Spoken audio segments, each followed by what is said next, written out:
سارا رمضان ہمارا کیسا گزرا ہے یہ تو ہم سب جانتے ہیں، لیکن رمضان کے بعد ڈاکٹر صاحب جیسے ہم پہلے بھی بات کر رہے تھے، رمضان کے بعد وہ جو ساری چیزیں ہم نے گانے سننے سے خود سے روکا ہوا تھا، ہم نے کوئی ایسی ایکٹیویٹی کرنے سے خود کو روکا ہوا تھا، اب رمضان کے بعد دوبارہ وہی سب شروع ہوگا۔ کچھ دن تو کنٹرول رہے گا، چند دن تو ہم کوشش کریں گے کہ نمازوں کی کیسے پابندی سے ہم کر رہے تھے، بالکل نمازوں کی بھی پابندی کچھ دن رہے گی، پھر آہستہ آہستہ جماعت چھوٹنی شروع ہوگی، پھر نماز چھوٹنی شروع ہوگی۔ حالانکہ مقصد تو یہی تھا، یہ تربیتی کیمپ تھا نا ایک، رمضان ایک ٹریننگ کیمپ تھا۔ اس ٹریننگ کیمپ میں آپ کو بتایا گیا، آپ کو پورے قرآن کے احکامات سنائے گئے، بتایا گیا کہ آپ نے معاملات کیسے کرنے ہیں، تجارت کیسے کرنی ہے، معاملات حکومت و سیاست کو کیسے دیکھنا ہے، دشمن سے کیسے نمٹنا ہے، دوستوں سے کیسے نمٹنا ہے، ہر چیز جب آپ نے تراویح پڑھی، پورا قرآن سنا آپ نے، تو پورا جو کوڈ آف کنڈکٹ ہے، کوڈ آف لائف ہے، وہ آپ کو ریوائز کرا دیا گیا کہ بھئی یہ آپ نے کرنا ہے۔ تو ہونا تو یہ چاہیے تھا کہ اس کے بعد پورا سال ہم اس پہ عمل کرتے، جو چیزیں رہ جاتی وہ اگلے رمضان میں دوبارہ ریوائز ہو جاتی، مگر ہم میں سے اکثریت نے ترجمہ نہیں پڑھا قرآن مجید کا، انہوں نے تلاوت سنی، وہ تلاوت جس کا انہیں مطلب نہیں آتا تھا۔ میں اکثر سوال پوچھا کرتا ہوں اپنے سیشنز میں، سیمینارز میں، کہ سیدنا عمر فاروق رضی اللہ تعالیٰ عنہ کا جو قبول اسلام کا واقعہ ہم سنتے ہیں، 2-3 لکھے ہوئے ہیں، جو سب سے پاپولر ہے وہ یہ ہے کہ پتہ چلا کہ ان کے بہن اور بہنوئی نے اسلام قبول کر لیا ہے۔ غصے میں آگے ان کے گھر پہنچے کہ ذرا ان کی میں خبر لیتا ہوں، وہاں پہنچے تو چند آیات کانوں میں پڑھی اور کایا پلٹ گئی۔ یہ جو عام واقعہ سب سے مشہور ہے وہ یہ ہے۔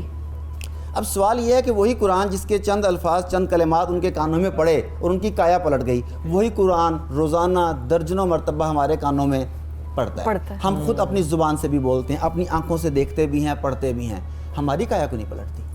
قرآن تو وہی ہے، اب کایا کیوں نہیں پلٹتی؟ سمجھیں گے تو اندر ہے کیا پتہ چلے گا تو کایا پلٹے گی نا۔ کہ وہ سمجھتے تھے، ہم سمجھتے نہیں ہیں۔ اب کفار تو مانتے نہیں تھے، تو انہوں نے کیوں اپنے فالوورز کو حکم دیا ہوا تھا کہ جہاں کہیں قرآن پڑھا جا رہا ہو وہاں کانوں میں انگلیاں دے کے جانا ہے، اس کی آواز کانوں میں نہ پڑ جائے۔ انہیں کتنا اس چیز سے ڈر تھا، کیوں کہ یہ ہدایت کا پیغام ہے، اگر یہ ہدایت دل میں اتر جائے گی، دلوں پر اثر کرنے والا کلام ہے، ان کی تو کایا پلٹ جائے گی، ہم سے دور چلے جائیں گے۔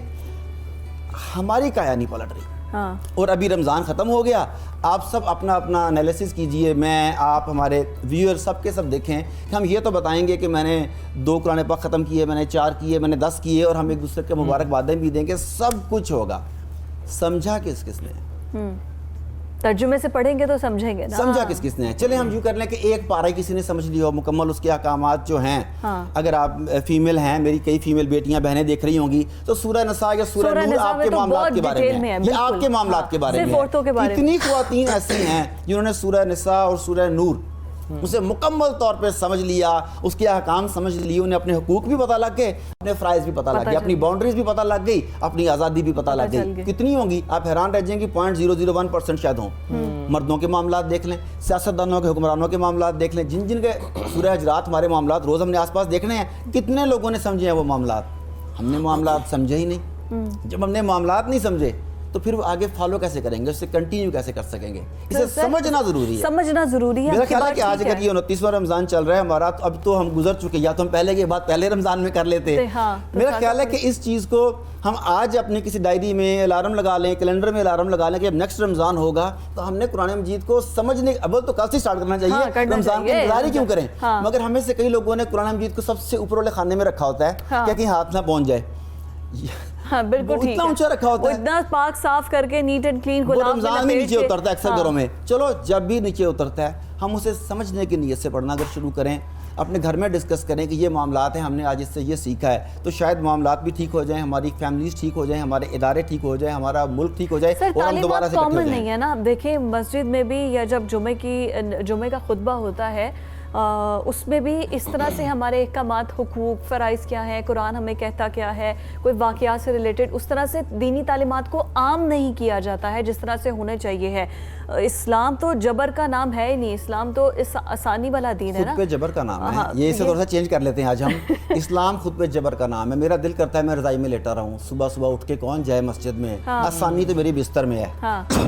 ڈسپلن جو ہے وہ جبر ہے، دین ڈسپلن سکھاتا ہے، وہ آسانی نہیں، وہ ڈسپلن دیتا ہے کہ صبح یہ آغاز ہو گیا ہے، اب بستر کا کام نہیں ہے، اب پہلے اللہ کے حضور جاؤ، پیش ہو، دن کی دعا مانگو، اس کے بعد میدان عمل میں اترو۔ اچھا، ہم نے کیا کیا کہ ہم نے ڈسپلن کو پسند نہیں کیا۔ ہمارے سامنے ہمیشہ 2 چوائسز ہوتی ہیں، ڈسپلن میں پین ہے، آپ یا ڈسپلن کی پین برداشت کریں یا یا comfort zone میں ریگریٹ سے۔ کی پین برداشت کریں. ڈسپلن کی پین اٹھ کے جانا ہے ہاں جی اور ریگریٹ کی پین ساری زندگی اس کے بعد آخرت میں بھی کاش میں نے اس وقت یہ کر لیا ہوتا. یا پچھتاوے کی تکلیف برداشت کر لیں یا ڈسپلن کی تکلیف برداشت کر لیں. Choice is always yours. اور یہی اللہ تعالیٰ قرآن مجید سورہ بقرہ میں کہتا ہے کہ ہر ایک کے لیے دو رخ ہیں, جو مرضی اختیار کرو, لیکن اللہ ریکمینڈ کرتا ہے کہ پس تم بھلائی کا راستہ اختیار بھلائی کا کرو. راستہ. چوائس لیکن آپ کی ہے. ہاں اللہ تعالیٰ نے یہ اختیار آپ کو دے دیا. یس چوائس آپ کی لیکن ہے. ڈاکٹر صاحب ہم اکثر یہ بات کرتے ہیں, آپ تو یوتھ کو یا آپ کی تو کافی حوالے سے ویڈیوز بھی ہیں, اگر رمضان گزرنے کے باوجود ہم ایک روایتی طریقے سے رمضان گزارتے ہیں, جیسے ایک ہر سال آتا ہے, ہماری ایک دوسرے سے حسد کینہ وہی رہتا ہے, تکبر وہی رہتا ہے, معاملات جو بگڑے تھے وہ سنورتے نہیں ہیں, اسی کے اسی طرح رہتے ہیں, تو سر ان تمام تر جو یہ سوشل ایونز ہیں, ان خرافات کا ذمہ دار کسے سمجھتے ہیں؟ 4 پلرز ہوتے ہیں, پیرنٹس ہوتے ہیں, سوسائٹی ہوتی ہے, مسجد مکتب ہوتا ہے, ممبر و محراب ہوتا ہے, بنیادی قصوروار کون ہے اس سب کا؟ دیکھیں ہم سب نے اپنا اپنا حصہ ڈالا ہے, کسی نے کوئی کسر نہیں چھوڑی. حصہ با جسہ ڈال. ہاں لیکن سب سے پہلے جس پہ ہم نے پہلے بھی بات کی تھی, ہم بات کسی اور طرف لے گئے, ابھی پھر اپنے بات کی کہ رمضان اینڈ پر ہے, حسد کینہ بغض جو ہے اس کا کیا کیا جائے.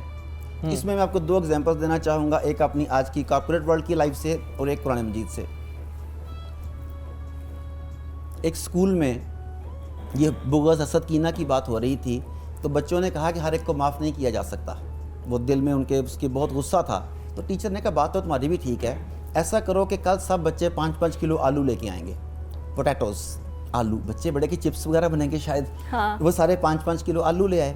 تو ٹیچر نے کہا کہ اب ہر آلو کے اوپر اس بندے کا نام لکھو جسے تم معاف نہیں کر سکتے, اور جس کی جتنی بڑی غلطی ہے اس کے لیے اتنا بڑا آلو لینا ہے. اچھا, وہ بڑی غلطی بڑے آلو پہ نام آلو لکھیں گے اس کا. اچھا کسی نے اتنے بڑے آلو پہ نام لکھا, کسی نے اتنے بڑے آلو پہ, کسی نے اتنے بڑے آلو کے, کچھ کے 4 کلو میں پورا ہو گیا, اور کچھ نے 5 کلو کے بعد بھی کہا کہ ٹیچر 4 آلو اور چاہیے. خیر وہ ایڈجسٹ کر لیا گیا. جب سب نے نام لکھ لیے تو ٹیچر نے کہا کہ اپنی کتابیں بیگ سے باہر نکال لیں اور آلو اس میں ڈال لیں.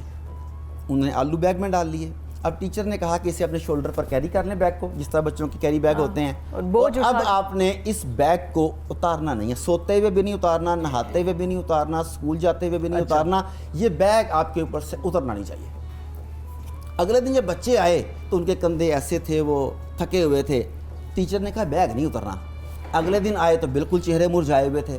تیسرے دن آئے تو بچے کے والدین بھی ساتھ آ گئے بچوں کے.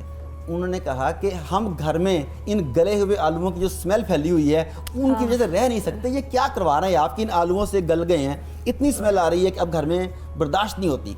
تو ٹیچر نے اس وقت انہیں میسج دیا کہ یہ دوسروں کی غلطیوں کا بوجھ جو آپ اپنے کاندھوں پر اٹھائے پھرتے ہیں, سب سے پہلے تو یہ آپ کو تھکا مارتے ہیں, اس کے بعد یہ اتنا تعفن پیدا کرتے ہیں کہ آپ کے آس پاس رہنے والوں کی زندگی بھی اجیرن کر دیتے ہیں. واہ. تو مائی ڈیئر ویئرز, یہ آلو, یہ دوسروں کا تعفن, دوسروں کا بوجھ, اسے اپنے اوپر لاد کے مت پھریے.